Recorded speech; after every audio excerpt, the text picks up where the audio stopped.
Hello and welcome to my late review of Fallout 76, where I'll proceed to tell you nothing you haven't already heard about the game. Enjoy! I haven't played Fallout 76 all too much, probably between 8 and 10 hours at this point, and I'm not really interested in playing anymore. Usually I would feel the need to beat a game before reviewing it at the very least, but I honestly have no desire to do that. From what I hear, the experience really doesn't change too much later on, and there isn't much emphasis placed on the story anyway. I'm also aware that I'm probably not going to say anything incredibly unique here, but because I was anticipating the game, and I've talked about it a few times on the channel, I wanted to throw my thoughts of Fallout 76 out into the void that is the internet. It's been interesting to play 76 alongside all of the PR crises such as the absurdly negative reception, review bombing, and false advertising. This game can't catch a break, and in most ways it is more than deserved. Bethesda Game Studios has been getting free passes from critics for years now. Whenever they've released a new game in the past, lots of people would overlook all of the technical issues, something that I'm certainly not innocent of myself. I love both Skyrim and Fallout 4 despite their issues,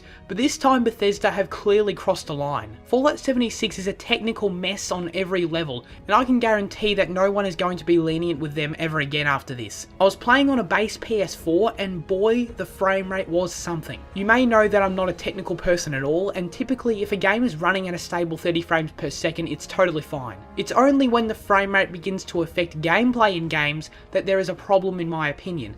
And oh man, does the frame rate affect the gameplay. Drops were constant, and on a relatively frequent basis, I swear I was playing at anywhere between 10 and 15 frames per second for extended periods. This game at the moment is the worst possible thing that could have ever happened to Bethesda's reputation in the gaming community, especially since everyone was already sick and tired of their decades old engine before the game even came out. Imagine what everyone's going to be saying about it in a post Fallout 76 world. But as I mentioned, I'm sure you've heard about the frame rate along with the endless number of bugs and other technical issues a gazillion times over the past fortnight. If Fallout 76 were to run okay and be free of its technical problems, the game we would have would still suck and be for sure boring in my opinion. To be clear, I definitely wouldn't recommend anyone buy the game in its current state like I did, but I don't think the content that's there is all terrible. It's just pretty dull. I never realised how vital NPCs are to a Bethesda Game Studios game before this, but now I have developed a new appreciation for them. Without them, the game is missing any sort of interesting storytelling. The majority of quests I've come across have involved a lot of reading and listening to holotapes. I haven't got time for that crap. But to make it worse, for some reason the majority of quests revolve around trying to find people in the world. Except,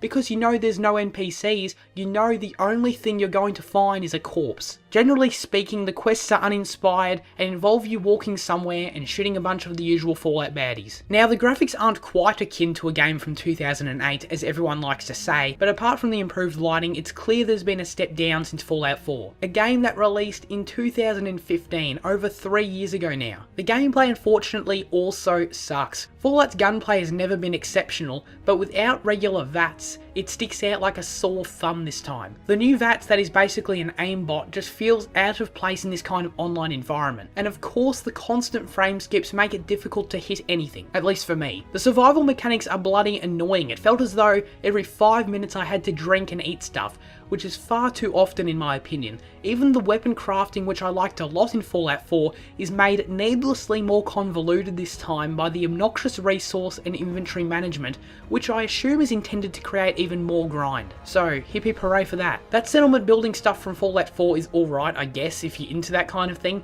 but I'm not, so I didn't really build anything at all. It's basically just the same as it was in that game. You can see by looking at the core mechanics of Fallout 76 that it is for a certain kind of gamer, and that just isn't me, nor does it seem to be many Fallout fans based on the nuclear backlash to the game. The multiplayer was obviously the game's biggest selling point, and for me, it really didn't make up for any of its issues. The longest session I had on 76 was spent playing with a friend. There was trouble trying to join the same server, and when we did, we still couldn't actually invite each other to join the same team. At one point, we couldn't even see each other or other enemies attacking us in the area. But even during the times where it was working fine, I just didn't have as much fun as I wanted to. There's this idea I've seen around a lot on the interwebs that any game is better when playing with a friend, which I've absolutely never believed, mainly because I don't possess the ability to socialise. And my time with this game only proves to me how ludicrous that notion is. The things that stop Fallout 76 from being absolutely horrendous is its open world, which is always and continues to be Bethesda's biggest strength. The ambient score and radio soundtracks are also fantastic as per usual, and I do like the perk card leveling system quite a bit that is new to this game. I don't really want to spend any time on the microtransactions because they've been talked about to death elsewhere, and I honestly didn't even look at that section of the menu once,